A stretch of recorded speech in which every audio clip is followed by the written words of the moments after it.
السلام علیکم ناظرین ام المؤمنین سیدہ حفصہ رضی اللہ تعالی عنہا جو نبی پاک صلی اللہ تعالی علیہ وسلم کی زوجہ اور دوسرے خلیفہ رسول حضرت عمر فاروق رضی اللہ تعالی عنہ کی بیٹی ہیں۔ سیدہ حفصہ رضی اللہ تعالی عنہا کا نکاح نبی پاک صلی اللہ تعالی علیہ وسلم سے کس طرح ہوا، اس کی مکمل تفصیل حدیث رسول صلی اللہ علیہ وسلم میں موجود ہے، لیکن اہل سنت و جماعت کے مخالفین دشمن دین کس طرح قرآن اور احادیث کو مس کانٹیکٹ میں اور غلط پس منظر میں بیان کرتے ہیں، کس طرح عوام کو مس گائیڈ اور گمراہ کرتے ہیں قرآن اور احادیث کے نام پر، اس کی مکمل تفصیل آج ہم ثبوت کے ساتھ آپ کے سامنے رکھیں گے۔ ناظرین، اس سے پہلے میں آپ کو حدیث پاک مکمل اور اس کا مفہوم بتا دیتا ہوں۔ صحیح بخاری کی حدیث نمبر 4005 ہے، جیسا کہ اسکرین پر بھی آپ ملاحظہ کر سکتے ہیں۔ سیدہ حفصہ رضی اللہ تعالی عنہا جب بیوہ ہوئیں تو حضرت عمر فاروق رضی اللہ تعالی عنہ نے سیدہ حفصہ کے رشتے کی بات حضرت عثمان غنی رضی اللہ تعالی عنہ سے کی، تو حضرت عثمان غنی رضی اللہ تعالی عنہ نے کچھ دن سوچنے کے بعد انکار کر دیا اور فرمایا کہ میرا ابھی نکاح کا ارادہ نہیں ہے، لہٰذا میں نکاح نہیں کرنا چاہتا۔ حضرت عمر فاروق رضی اللہ تعالی عنہ نے پھر حضرت ابوبکر صدیق رضی اللہ تعالی عنہ کو اپنی بیٹی کے رشتے کے لیے کہا کہ اگر آپ نکاح کرنا چاہتے ہیں تو میں حفصہ سے آپ کا نکاح کر دیتا ہوں، لیکن حضرت ابوبکر صدیق رضی اللہ تعالی عنہ نے کوئی جواب نہ دیا، نہ مثبت جواب دیا نہ منفی جواب دیا۔ حضرت عمر فاروق رضی اللہ تعالیٰ عنہ کہتے ہیں کہ مجھے ابو بکر صدیق کے اس رویے پر بے حد غصہ آیا۔ کچھ دن گزرے تو نبی پاک صلی اللہ تعالی علیہ وسلم نے بذات خود سیدہ حفصہ کے لیے رشتہ طلب کیا۔ جی ہاں، حضور علیہ الصلوۃ والسلام نے خود سیدہ حفصہ کے لیے رشتہ طلب کیا۔ تو حضرت عمر فاروق رضی اللہ تعالی عنہ نے سیدہ حفصہ کا نکاح نبی پاک صلی اللہ تعالی علیہ وسلم سے کر دیا۔ اس طرح سیدہ حفصہ رضی اللہ تعالی عنہا نبی پاک صلی اللہ تعالی علیہ وسلم کی بیوی اور ہماری ماں یعنی ام المومنین کے درجے پر فائز ہو گئیں۔ ناظرین کرام، کچھ عرصے کے بعد حضرت ابوبکر صدیق رضی اللہ تعالی عنہ کی دوبارہ حضرت عمر فاروق رضی اللہ تعالی عنہ سے ملاقات ہوئی، اور حضرت ابوبکر صدیق نے اس بات کی وضاحت دیتے ہوئے کہ آپ نے کچھ دن پہلے حفصہ کے رشتے کے لیے مجھے کہا تھا لیکن میں نے کوئی جواب نہیں دیا تھا، اس کی وجہ کیا تھی؟ اس کی وجہ یہ تھی کہ نبی پاک صلی اللہ تعالی علیہ وسلم نے مجھ سے حفصہ کے رشتے کے لیے مشورہ کیا تھا، بات کی تھی۔ تو نبی پاک صلی اللہ تعالی علیہ وسلم کا سیدہ حفصہ سے نکاح کا ارادہ تھا، اس وجہ سے میں نے کوئی جواب تمہیں نہیں دیا، اور یہ بات اس وقت میں نے تمہیں اس لیے نہیں بتائی کہ میں نبی پاک صلی اللہ تعالی علیہ وسلم کے راز کو افشا نہیں کرنا چاہتا تھا۔ اگر حضور علیہ الصلوۃ والسلام کا ارادہ نہ ہوتا تو پھر میں آپ کی بیٹی سے نکاح کر لیتا۔ تو ناظرین اکرام، یہ مکمل حدیث ہے، اس کے اندر حضرت ابوبکر صدیق رضی اللہ تعالی عنہ کی بھی دو فضیلتیں ہیں اور سیدہ حفصہ رضی اللہ تعالی عنہ کی بھی ایک فضیلت ہے۔ سیدہ حفصہ کی فضیلت تو یہ ہے کہ نبی پاک صلی اللہ تعالی علیہ وسلم نے بذات خود آپ کو اپنے لیے پسند فرمایا اور آپ کا رشتہ طلب کیا۔ اور حضرت ابوبکر صدیق رضی اللہ تعالی عنہ کی دو فضیلتیں اس کے اندر یہ ہیں کہ پہلی فضیلت کہ حضرت نبی پاک صلی اللہ تعالی علیہ وسلم اپنے اہم معاملات یا اہم امور کے اندر حضرت ابوبکر صدیق رضی اللہ تعالیٰ عنہ سے مشورے کیا کرتے تھے۔ دوسری فضیلت یہ ہے کہ حضرت ابوبکر صدیق رضی اللہ تعالیٰ عنہ اتنے امین اور امانت دار تھے کہ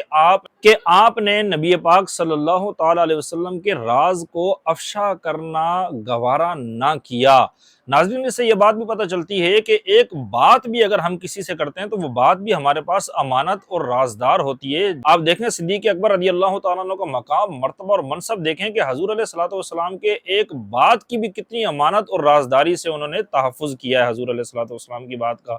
کہ ظاہر سی بات ہے ناظرین کہ کبھی انسان کسی معاملے کے لیے مشورہ کرتا ہے، پھر بعد میں ہو سکتا ہے اس کا اس کام کے کرنے کا ارادہ نہ ہو، بدل جائے ارادہ، تو ممکن تھا کہ حضور علیہ الصلوۃ والسلام بعد میں رشتہ نہ کرتے، تو اس وجہ سے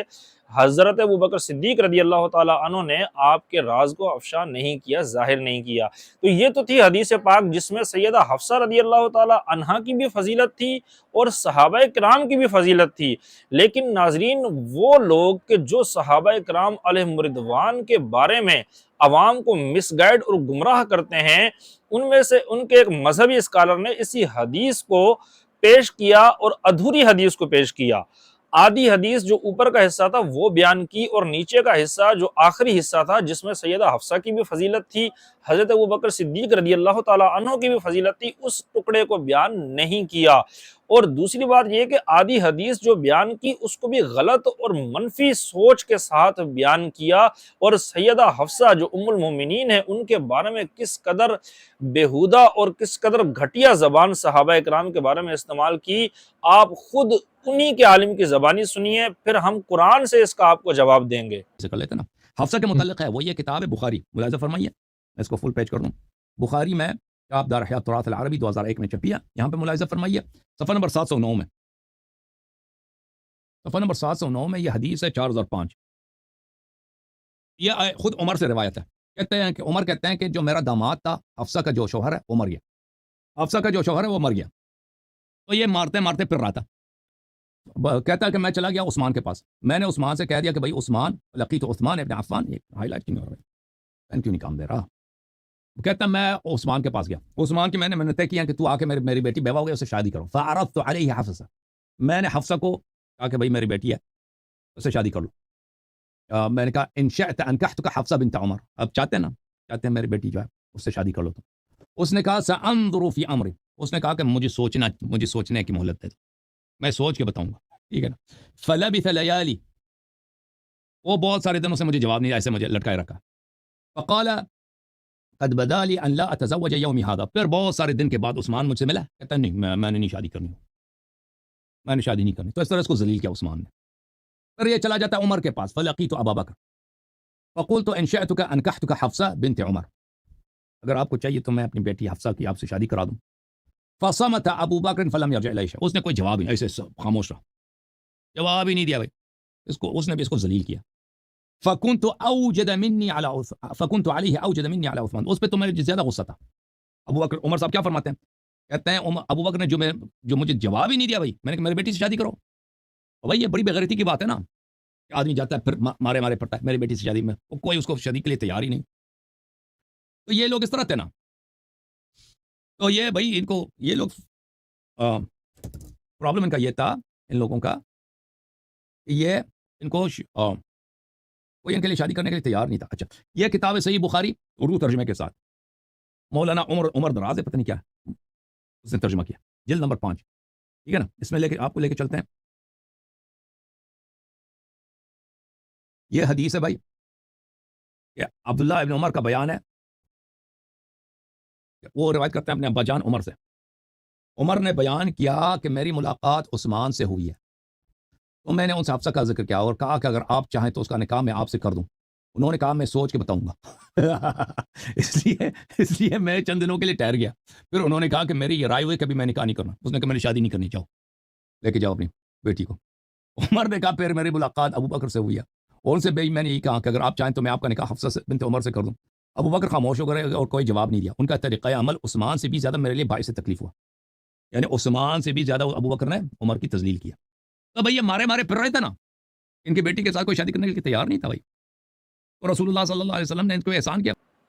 تو ناظرین کرام، آپ نے سنا کہ اس نے سیدہ حفصہ رضی اللہ تعالیٰ عنہ کے بارے میں کیسی زبان استعمال کی، اور حضرت عمر فاروق کے بارے میں کہ وہ مارے پھر رہے تھے، ان کی بیٹی کا رشتہ مارے پھر رہے تھے، ان کی بیٹی کا رشتہ کوئی نہیں لے رہا تھا، وغیرہ وغیرہ۔ ناظرین، ہمارے معاشرے کے اندر اگر کوئی لڑکی بیوہ ہو، مطلقہ ہو یا کواری ہو، وہ پوری زندگی تو بیٹھی رہتی ہے، لیکن ایک ہی مرد سے دوسری شادی کرنے کے لیے تیار نہیں ہوتی، لیکن عرب کے اندر یہ رواج ہے، یہ کلچر ہے، وہاں پر اس بات کو معیوب سمجھا جاتا ہے کہ کوئی لڑکی کواری، مطلقہ یا بیوہ ہو کر بیٹھی رہے تو وہ دوسرا نکاح کرنا تو پسند کرتے ہیں، لیکن بیوہ، مطلقہ یا کوارا رہنا پسند نہیں کرتے۔ تو اسی وجہ سے حضرت عمر فاروق رضی اللہ تعالی عنہ نے عرب کے اندر یہ بھی رواج تھا کہ وہ خود بھی اگر لڑکا باعزت ہو، باوقار ہو اور شریف خاندان، شریف گھرانے سے ہو، لڑکی والوں کی طرف سے بھی رشتہ پیش کیا جا سکتا ہے، یہ نبیوں کی سنت ہے، یہ قرآن اور سنت کی تعلیمات ہے، اس میں شرعاً کوئی قباحت نہیں ہے، یا اس میں لڑکی کی کوئی عزت یا کوئی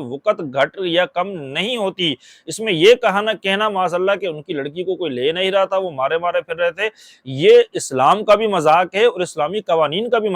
مذاق ہے۔ ابھی آپ کے سامنے سورہ قصص کی آیت نمبر 27 جو ہے اسکرین پر موجود ہے۔ اس آیت کے اندر آپ دیکھیں حضرت شعیب اور حضرت موسیٰ علیہ السلام کا واقعہ بیان کیا گیا ہے، اور حضرت شعیب علیہ السلام نے اپنی بیٹی کا رشتہ خود موسیٰ علیہ السلام کو پیش کیا، خود اپنی بیٹی کے رشتے کے لیے موسیٰ علیہ السلام کو آفر دی، فرمایا قال انی ارید ان انکحک احدی ابنتی ہاتین، میں چاہتا ہوں کہ میں اپنی ان دونوں بیٹیوں میں سے کسی ایک کا رشتہ تمہارے ساتھ کر دوں۔ تو ناظرین یہ قرآن کریم کی آیت ہے، اس کے تحت مفسرین نے یہ لکھا ہے کہ اگر لڑکا باعزت باوقار اور شریف خاندان سے ہو تو لڑکی والوں کی طرف سے بھی رشتے کی پیشکش کی جا سکتی ہے، اور یہ نبیوں کی سنت ہے۔ تو شعیب علیہ السلام نے موسیٰ علیہ السلام کو اپنی لڑکی کا رشتہ پیش کیا، تو معاذ اللہ کہ ان کے بارے میں اس طرح کا بدگو اور بد زبان شخص اگر کوئی یہ کہے کہ ان کی بیٹی کو کوئی لیتا نہیں تھا، یا ان کی بیٹی کے بارے میں اس طرح کی نازیبا اور گھٹیا زبان استعمال کرے، تو آپ خود اندازہ کریں کہ یہ نبیوں کی بھی توہین ہے اور یہ قرآن کے اسلام کے قوانین کی بھی توہین ہے۔